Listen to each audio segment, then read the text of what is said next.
Hey guys, hang on a second.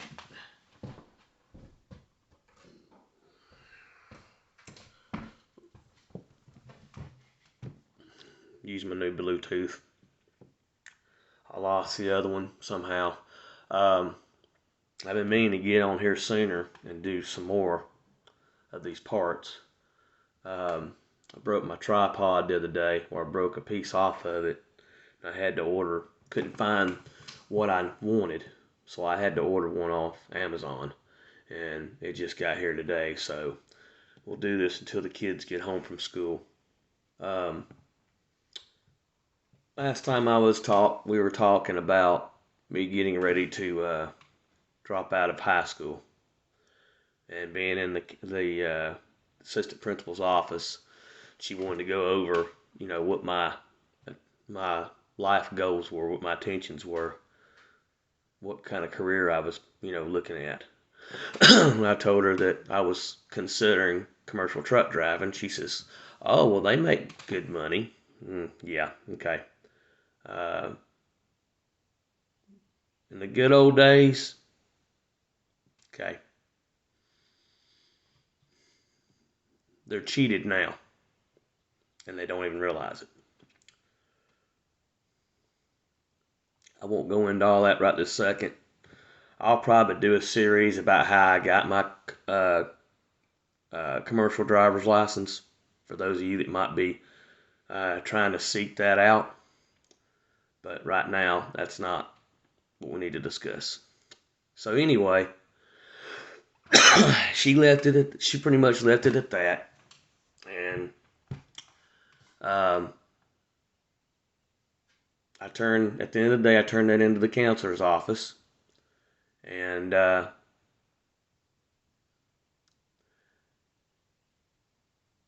end of the day came, and my and Mama picked me up from school with my sisters, and that was that. And nobody was aware of anything other than the school.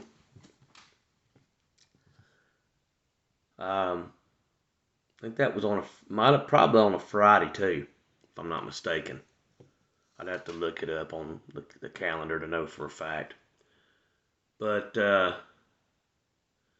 next school day, or before the next school day, a conversation was brought up at the house about doing something or whatever, and well, you got school, you can't do it. I said, no, I don't. What do you mean you ain't got school? I dropped out. No, you're not dropping out. You're going back. Uh, you don't understand.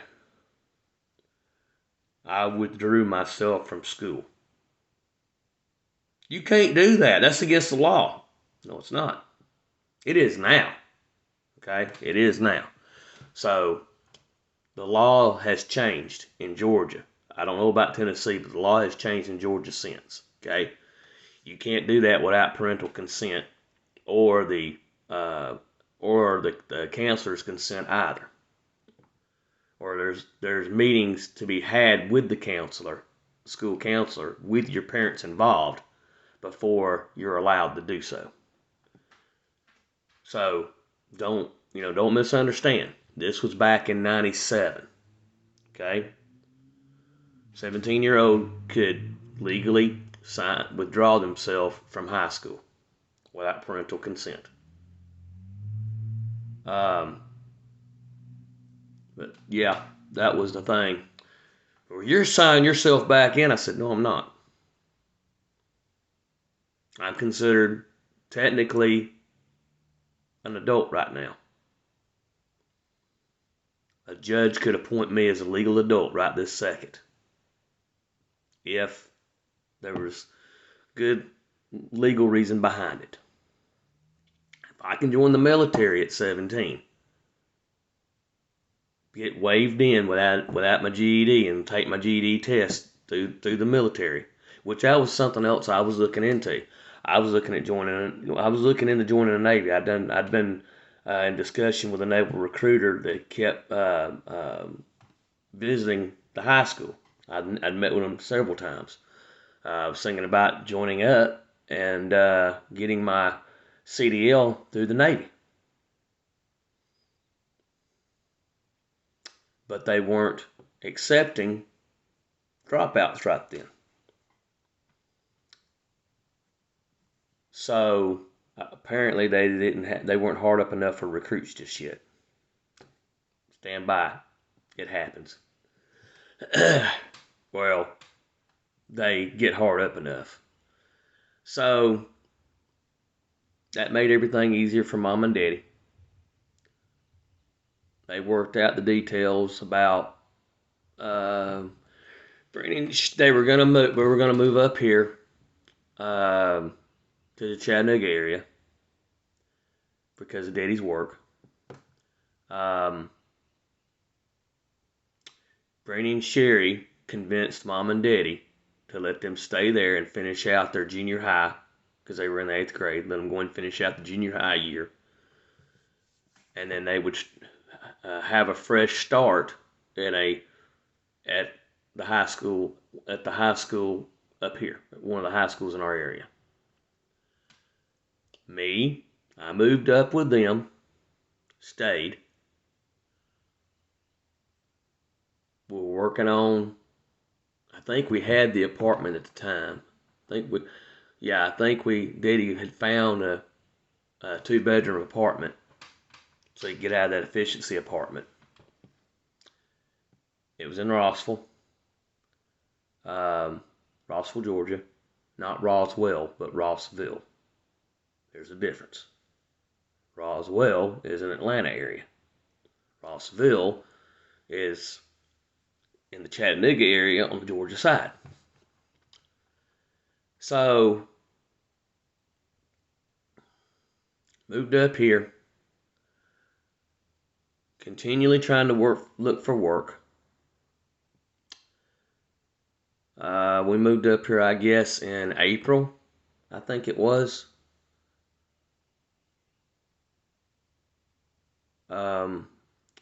We went down, like Mother's Day weekend came.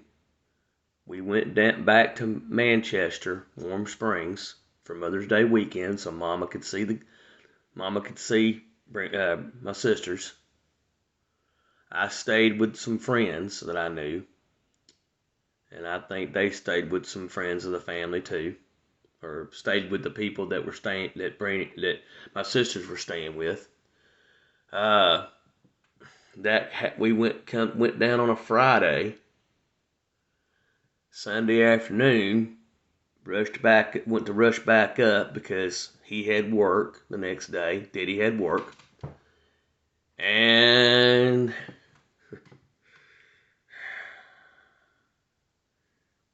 he'd been drinking and was driving and driving aggressively in Atlanta.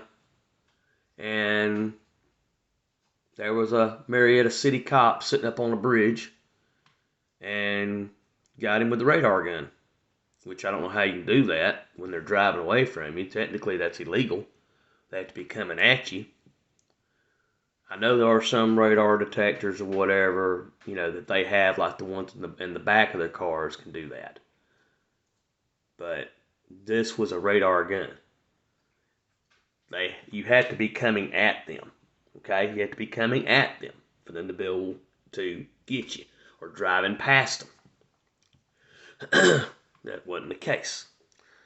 Well, that gave them reasonable, they pulled him over to write him a ticket for the speeding. He was popped for speeding and erratic lane changes.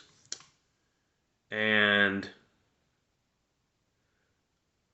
the officer come back with the ticket book to give him the ticket and asked him, says, "Have you been drinking?"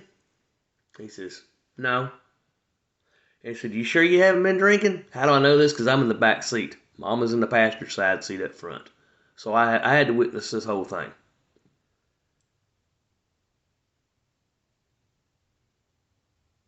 I thought I smelled alcohol in the car. He says, "Well, I might have had a couple beers."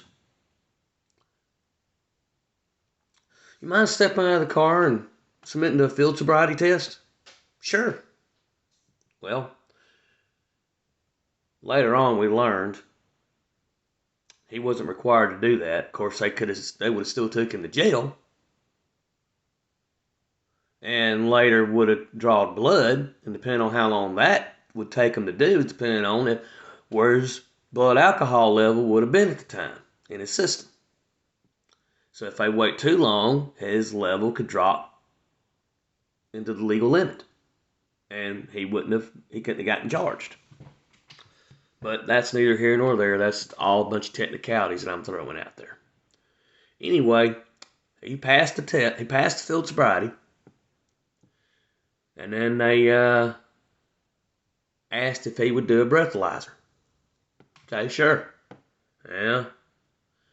He failed the breathalyzer because next thing I know, I'm looking at the rearview mirror, and I'm seeing him turned around. Cop is cuffing him.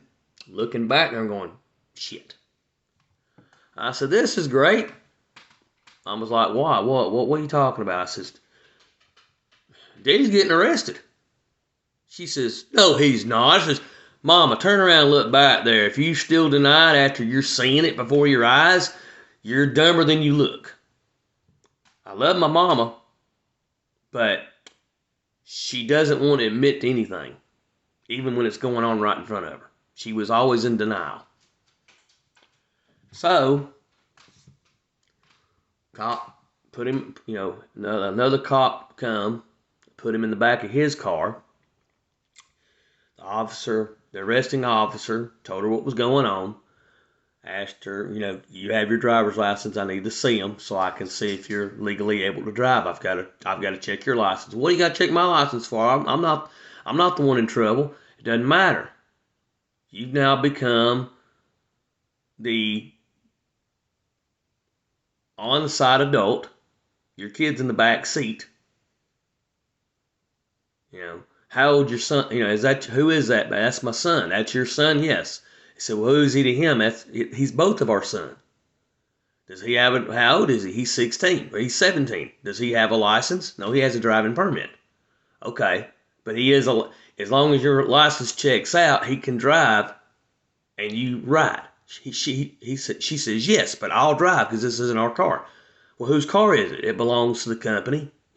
He's a service manager. It belongs to the dealership, to the owner of the dealership. Yeah, all this is going on.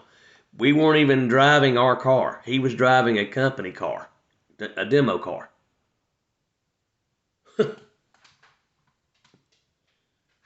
So, obviously she got checked. She checked, her license checked out. She was she was told to go ahead and take over the car. I asked if I could go ahead and get in the front seat. We went to Marietta City Jail, and Mama decided she wanted to wait out in the parking lot to get details about bond and this and that. When he hadn't even been before the judge yet. So she wanted to sleep in the car overnight in the parking lot in Marietta, in the police parking lot, police station parking lot. So next morning we went in there to see what we can find out, and still had no idea. So I told Mama, I said, Mama, I said, we're going home. We're going home right now. But we got to find all this out so we can get him out of here. I says, we will, Mama. It's not going to do us a bit of good staying here, sit here right now. I want to go home. I want to get something to eat. I need a shower. So, and I'd done been calling people out through the night, in that evening, trying to get help. Family, whoever. I was so desperate, I even went as far as I called his employer and told his employer. I told the district manager about it. I had to leave a bunch of voicemails for people. The ones that did pick up, they weren't going to help. They were tired of his habit. Said he needed some time in there to learn his lesson. which I didn't disagree. I just knew, we need to get him out of there. Whatever, however to do it. So I went home, showered, changed clothes,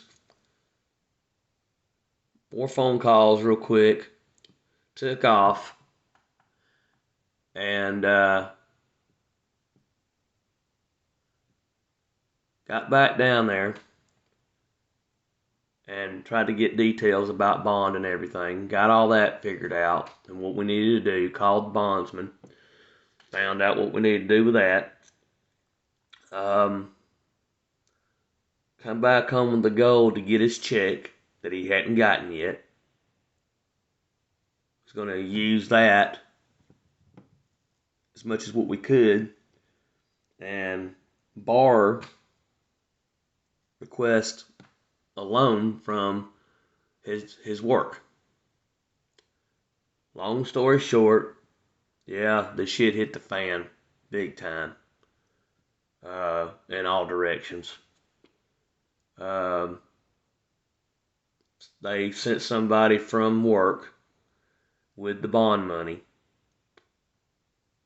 They had to have exact change, so I had to go get some change made. Walking around through the city of Marietta and trying to find a merchant that would help me make change with one of the bills. Got back, got him out. He was shaking like a leaf on a tree. And I'm not saying this to embarrass him, and I'm not trying to say this to, because he's, well, we'll get to that. I'm not saying this to upset anybody or seem like I'm being disrespectful. But if you're ever told when you go to jail you're going to probably run into somebody who wants to make you their boyfriend, it's not far from the truth. So he had this big, heavy-set black fella trying to come on to him. Luckily, the guy wasn't very pushy. When you're in jail, if you're drunk, they put you in a drunk tank till you sober up. Otherwise, you're in general population. And there's not enough room in general population, so you're probably going to be sitting in the floor, or laying in the floor, or whatever. But a bunch of other people. Not the greatest thing. Because you got people in there for everything.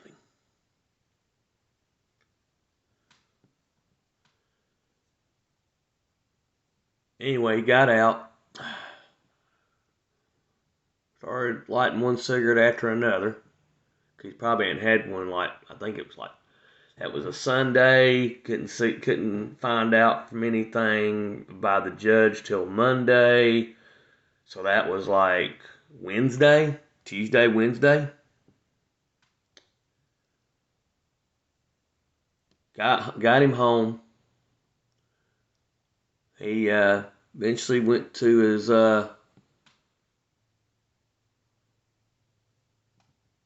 had his court date. He had gotten an attorney. They got some of the stuff dropped or whatever. He had to pay a fine and do community service. And all that kind of good stuff. We got back. We didn't let him hear the end of it, and he knew that. We ran it into the ground on him. And I told him, I said, I scratched your back, now you got to scratch mine. He said, what are you talking about? I said, you're going to help me find a job. I've been looking for 2 weeks. I helped you. You're going to help me. So he did. Gave me a few leads. I checked on my own leads as well. Finally, through a salesperson that would come in there and sell different products to the service dealer, to the service department,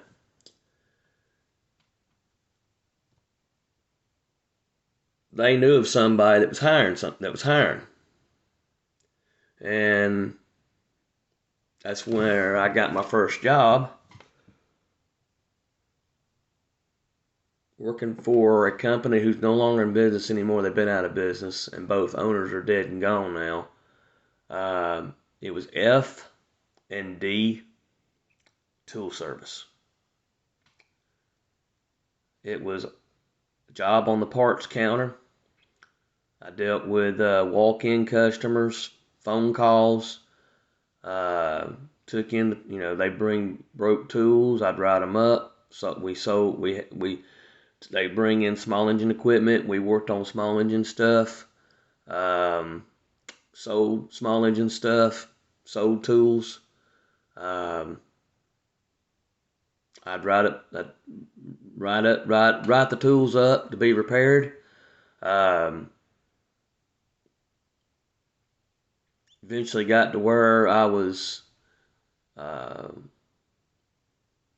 taking in the shipments, the part shipments or whatever, stocking the shelves, janitorial stuff. Then it got to where I was ordering the parts for the tools. Customers come in to place an order for a part. I'd do that.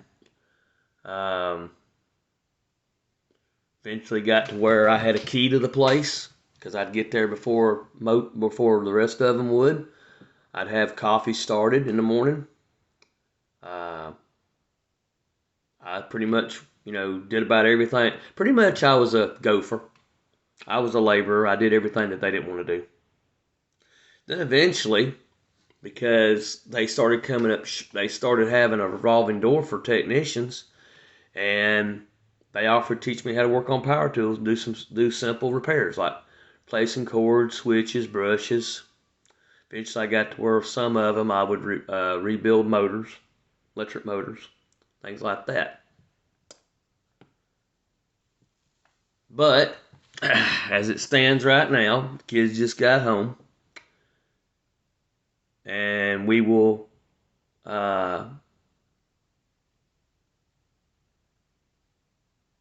conduct more of the story later. But anyway, you guys have a good one. Talk to you later, and more to come.